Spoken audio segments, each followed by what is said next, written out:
Hello students, welcome to SAM Physics. Next topic is area vector. Area vector क्या होता है? Physics के अंदर एरिया को एक वेक्टर क्वांटिटी माना गया है और उसकी अगर वेक्टर क्वांटिटी माना गया है तो उसकी डायरेक्शन क्या होगी? तो डायरेक्शन क्या होगी, उसकी डायरेक्शन ही हमारे इस चैप्टर में काम आनी। तो हम डायरेक्शन को स्टडी करते हैं। डायरेक्शन क्या है? It is always outward normal to surface. Surface के आउटवर्ड नॉर्मल होगी, सरफेस के आउटवर्ड नॉर्मल होगी। लाइक दैट, अगर हम इस सरफेस की बात करते हैं, इस सरफेस की, तो इसका आउटसाइड ये होगी, तो इस डायरेक्शन में होगी। अगर हम इस सरफेस की बात करते हैं तो इसके आउटवर्ड नॉर्मल कैसे होगा? इस साइड होगा। Normal means 90 degree angle. यहां पे एंगल देखिए कितना बन रहा है, 90 डिग्री।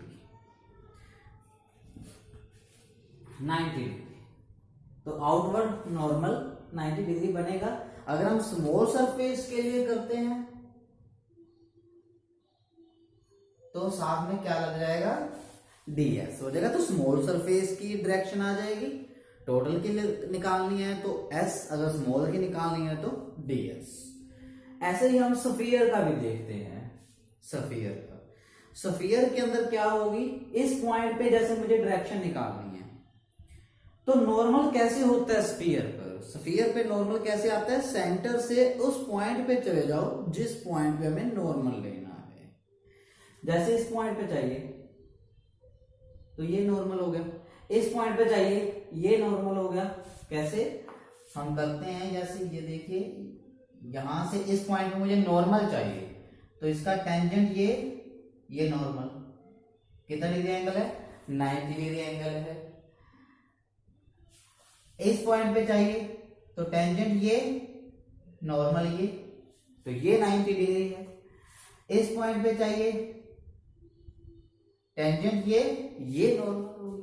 दैट मीन्स हमें इस पॉइंट पे नॉर्मल चाहिए तो सेंटर से उस पॉइंट पे चलेगी। इस पॉइंट पे चाहिए तो सेंटर से उस पॉइंट पे चलेंगे। इस पॉइंट पे चाहिए तो सेंटर से उस पॉइंट पे चलेंगे। यस, हमें इस पॉइंट पे चाहिए था तो सेंटर से ऐसे गए, बट इनवर्ड तो हमें लेना ही नहीं है, क्यों? करके क्या होता है? आउटवर्ड होता है, नॉर्मल टू द सरफेस। इस सरफेस के नॉर्मल, ये टेंजेंट है ये सरफेस का, तो इसका नॉर्मल ये, यस, ये टेंजेंट है सरफेस का तो इसका नॉर्मल, आउटवर्ड नॉर्मल ये होगा, ये इनवर्ड है। बट इनवर्ड वाला तो हमें चाहिए नहीं, हमें चाहिए सिर्फ आउटवर्ड वाला। यानी कि सेंटर से बिल्कुल सीधी स्ट्रेट लाइन खींच दीजिए, उस पॉइंट पे वो क्या हो जाएगा? नॉर्मल हो जाएगा। लाइक जैसे ये एक स्फीयर है, इस स्फीयर में हमें इस पॉइंट पे चाहिए, जो ये ब्लैक डॉट दिखाई दे रहा है, इस पॉइंट पे हमें चाहिए।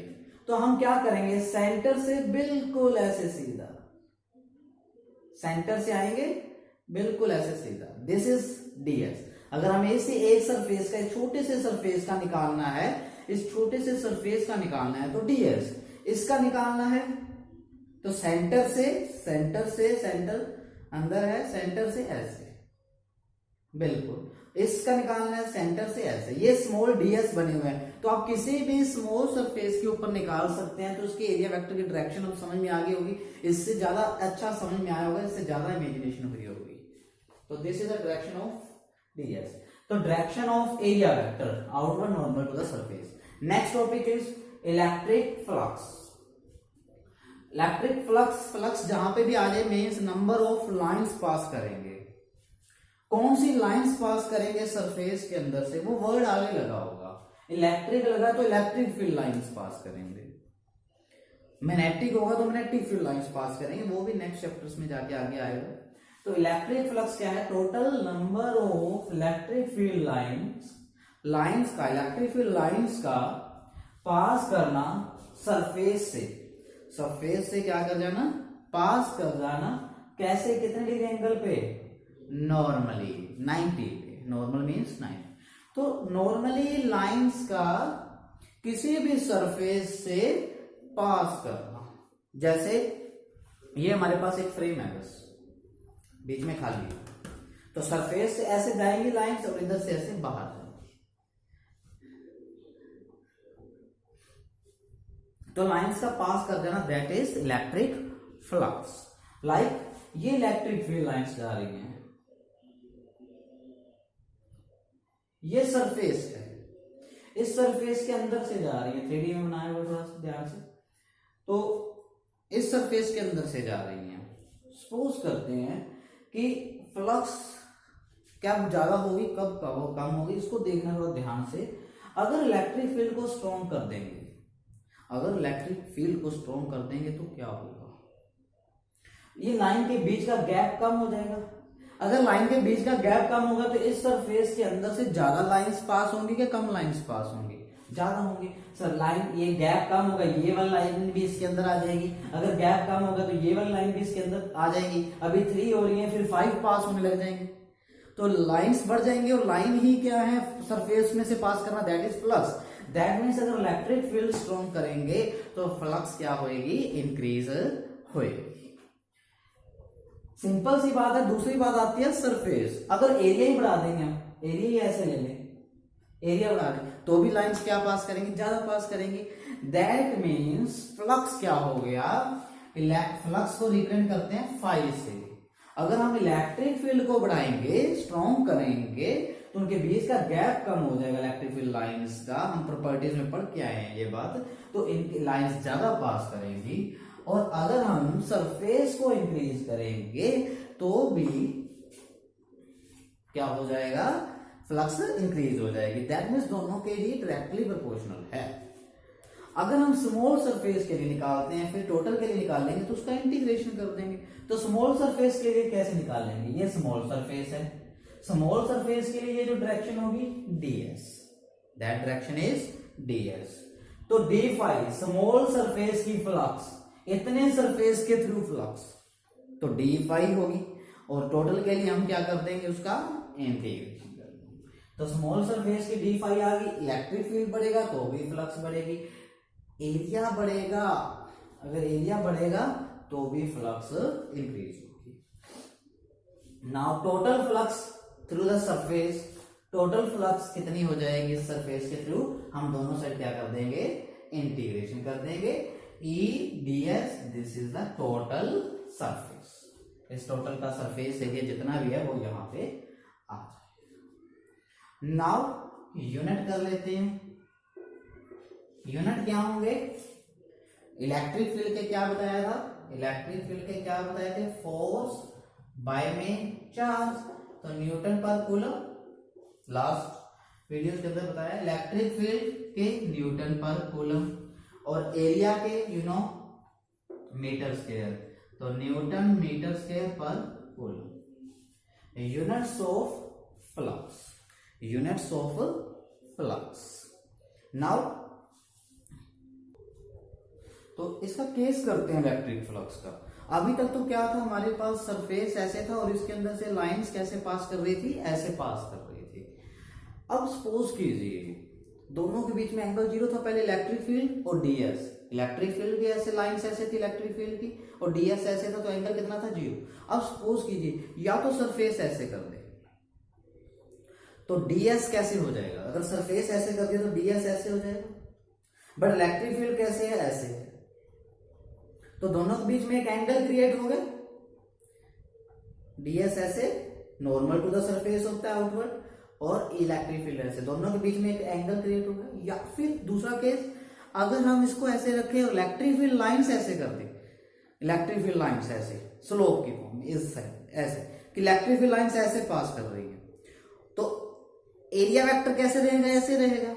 लाइंस कैसे पास कर रही हैं, ऐसे कर रही हैं, तो भी एक एंगल क्रिएट हो गया। तो दोनों केसेस में हम क्या करेंगे, आंसर सेम रहेगा। क्या होगा देखिए फिर से, तो मैंने जो बोर्ड पे रिप्रेजेंट किया वो क्या किया है, एरिया ऐसे रखा है, यानी कि like that, area vector normal to the surface, और इलेक्ट्रिक फील्ड लाइंस ऐसे हो गई है। पहले तो सीधी पास कर रही थी ऐसे, नहीं अब ऐसे कर रही है, ऐसे एक एंगल पे। तो अगर इलेक्ट्रिक फील्ड लाइंस ऐसे पास करती हैं तो फ्लक्स क्या होगी।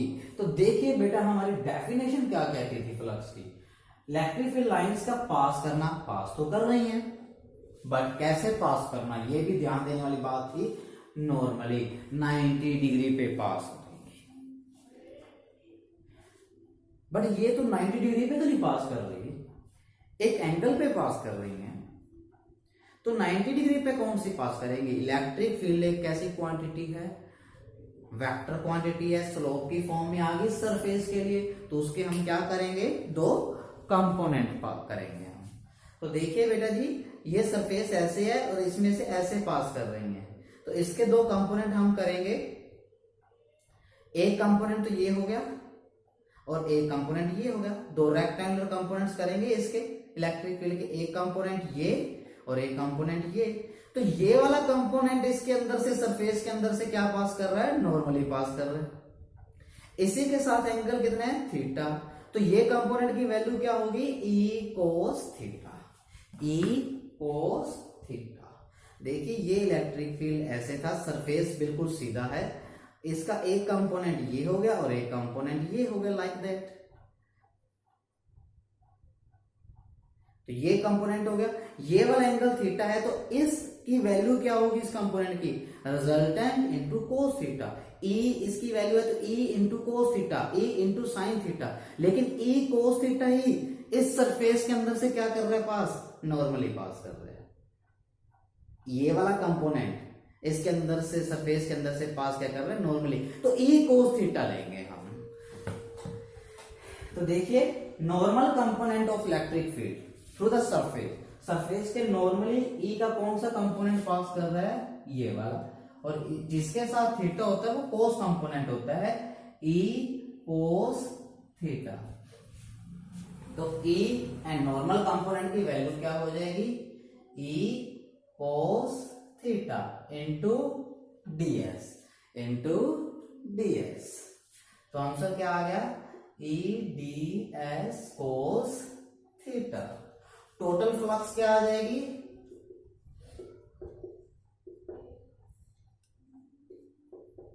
इंटीग्रेशन कर देंगे बोथ साइड, ये तो 5 बन गया, ये बन गया E D S cos theta. Total area के लिए, टोटल सरफेस के लिए हम क्या लगा देंगे? लिमिट ऐसे लगा देंगे। ये आ गया जी फ्लक्स, ये क्या आ गया?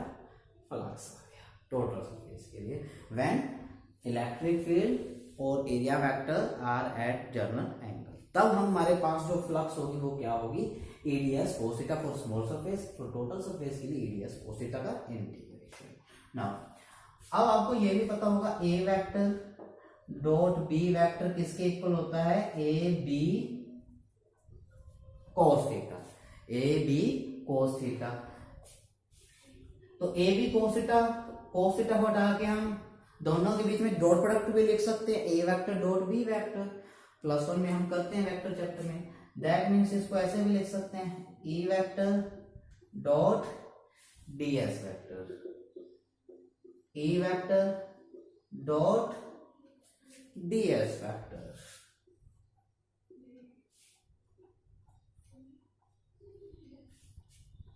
Yes, okay. नाउ यहां से देख के बता सकते हैं आप कि फ्लक्स एक वेक्टर क्वांटिटी है या स्केलर क्वांटिटी है? तो फ्लक्स कैसी क्वांटिटी है? एक स्केलर क्वांटिटी है।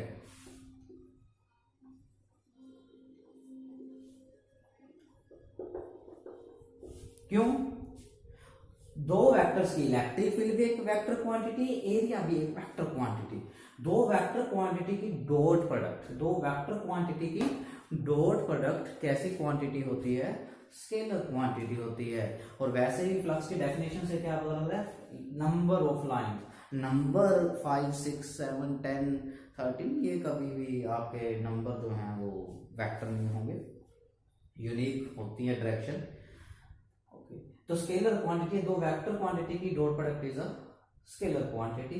तो इलेक्ट्रिक फ्लक्स के बारे में सारा कंप्लीट हो गया। उसकी डेफिनेशन होगी क्या होती है? स्मॉल सरफेस के लिए एडीएस कोस थीटा होती है, या E vector dot DS vector होती है। टोटल सरफेस के लिए क्या हो जाएगी? Integration of E vector dot DS vector या फिर एडीएस कोस थीटा। फ्लक्स की डेफिनेशन आपके सामने, यूनिट आपके सामने, डायमेंशन आप अपने आप कैलकुलेट करेंगे। एरिया वेक्टर की डायरेक्शन समझ में आ गई है। तो next topic is Gauss theorem.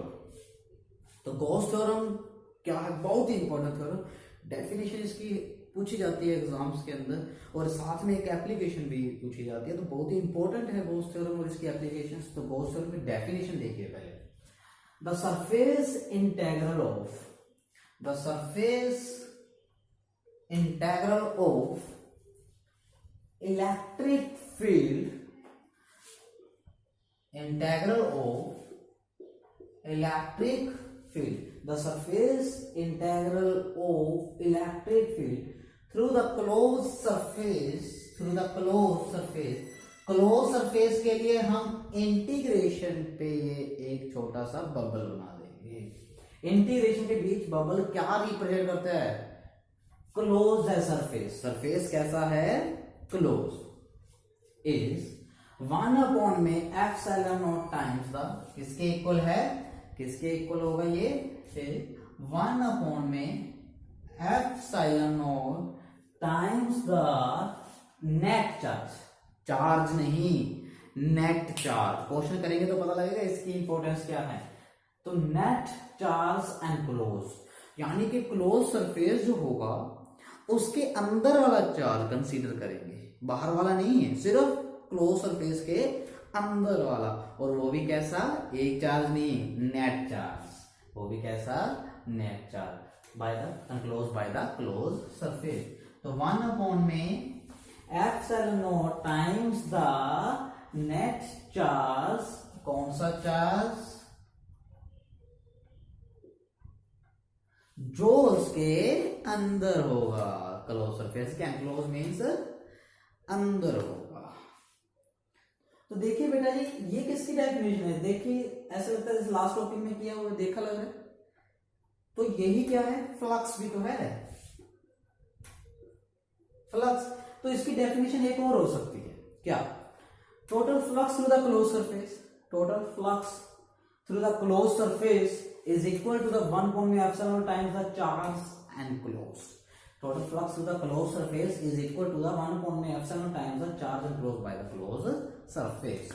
तो इसके ऊपर थोड़े से हम कोई क्वेश्चंस करते हैं, ठीक है, तो फिर ज्यादा क्लियर होएगा ये गॉस थ्योरम हमारे पास क्या है। क्वेश्चन देखिए, क्वेश्चन क्या है, ये एक सरफेस है, क्लोज सरफेस है, इस सरफेस के अंदर ये चार्ज पड़ा है plus Q1 minus Q2 plus Q3, ये प्लस Q4 एंड ये माइनस Q5, तो फ्लक्स क्या होगी, तो गॉस थ्योरम का यूज करते हैं हम, और फ्लक्स बतानी होगी क्या होगी। तो देखिए कि अनक्लोज चार्ज लेंगे और वो भी कैसा, नेट, तो इसका नेट चार्ज क्या होगा, और नीचे क्या है, एप्सिलॉन नॉट, तो एप्सिलॉन नॉट, तो ये फ्लक्स के इक्वल आ गया, दैट इज फ्लक्स, सिंपल सी बात है बिल्कुल। ये क्या कह रहे हैं, क्लोज सरफेस के अंदर एक डाइपोल रखा गया है। अब डाइपोल क्या होता है, माइनस क्यू प्लस क्यू, और net charge on the dipole क्या होता है, net charge, net charge on the dipole क्या होता है सरफेस के अंदर, जीरो, डाइपोल के ऊपर नेट चार्ज कितना होता है, सरफेस के अंदर कितना होगा, जीरो होगा, तो so zero, flux is zero. ये क्यूब है, अपने रूम को इमेजिन करते हुए ये क्वेश्चन कर कीजिएगा। तो जैसे ये एक रूम है हमारे पास, तो रूम है तो टोटल फ्लक्स कितनी होगी, इसके अंदर चार्ज कितना पड़ा है, क्यू, क्यू चार्ज पड़ा है, तो फ्लक्स कितनी होगी इस रूम के थ्रू, क्यू बाय में total charges Q, enclosed charges Q by में एप्सिलॉन नॉट। एक फेस के थ्रू कितनी होगी, और क्यूब के अंदर फेस कितने होते हैं, 6 होते हैं, 1 2 3 4 5 6, नीचे ऊपर इधर साइड्स लेफ्ट राइट, तो 6 फेसेस होते हैं। तो सब फेस टोटल फ्लक्स है क्यू बाय एप्सिलॉन नॉट, एक फेस के थ्रू कितनी होगी, 1/6 क्यू बाय एप्सिलॉन नॉट, उसका 6 part root Q by 6 epsilon naught. Corner के थ्रू होगी, रूम के अंदर कितने कॉर्नर हैं, 8 को टोटल फ्लक्स कितने, क्यू बाय एप्सिलॉन नॉट, तो एक कॉर्नर के थ्रू कितनी होगी, 1/8। एज के एक एज के थ्रू कितनी होगी, टोटल एजेस कितनी है इस क्यूब के अंदर, 12 होती हैं, तो एक एज के थ्रू कितनी हो जाएगी, 12। तो ये कुछ क्वेश्चंस हैं आपके सामने, कीजिएगा। जैसे आपको एक स्क्वायर गिवन है,